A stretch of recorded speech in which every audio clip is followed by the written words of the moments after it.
In Hebrew, the word for crisis is the same word for birth stool. You know, the Hebrew women used to sit on a birth stool to deliver their children. They didn't lay flat on their backs like we do today. They sat on a stool and squatted. You know, whenever, I know there's some men in the room, but plug your ears.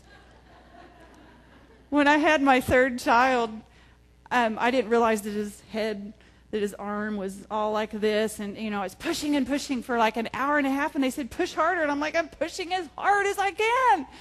And they said, push like you're going to the bathroom. And I'm like, well, by golly, I'm going to have to sit up then. I can't do that flat on my back. And so they got me a bar, like a squat bar. And here I am squatting. And all these nurses are coming in there. Come here, check this out. You know, because the anesthesiologist apparently had done a really good job. I could use my legs. So here I am pushing and pushing. And finally, you know, after an hour and a half in the birth canal, poor Jake comes out. And he looks like a Chinese Shar-Pei cone head. And the nurse says, oh, my gosh, she's so beautiful. And I took one look at him, and I said, oh, God, please help me love him. That's the ugliest baby I've ever seen in my life.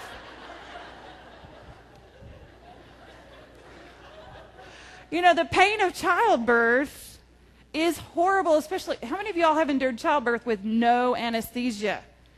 Okay, look around here. We've got some women that know what pain is, but the joy that comes after that pain, like you're in the middle of that pain and you think, God, I can't go on. I'm going to die here. And then you see your baby. And it's that joy after the pain that makes it all worthwhile. And so that's what that scripture, that's what Paul meant when he said, I perceive that these present sufferings in no way compare to the glory that's going to be revealed. Now, after they grow up, they turn 18, you might change your mind, but suffering is inevitable, but misery is optional. A diamond started out as an ordinary lump of coal that nobody would even recognize that had beauty underneath. But years of adversity and the pressure to strip all that coal off of the exterior is what makes the brilliance shine. And an oyster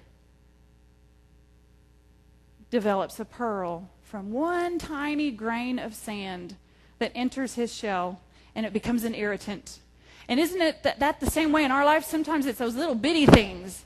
It's those little bitty tiny irritants that drive us crazy. But if we'll allow God to luster us, then we can develop a pearl in our life. So right now, if you're in the middle of pain, if you're in the middle of an issue that you don't think that there's any hope for, you're in the right place. 2 Corinthians 12:9 says, here's a promise for you.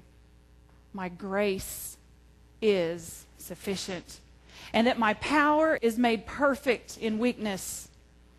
In the Chinese language, there's two symbols that comprise the word crisis.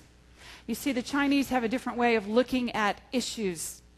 They see crisis as part chaos, and the other part as hidden opportunity. So in the middle of a crisis, we can either look at it from one perspective. We can either think, oh, this is chaos. This is horrible. I need to escape.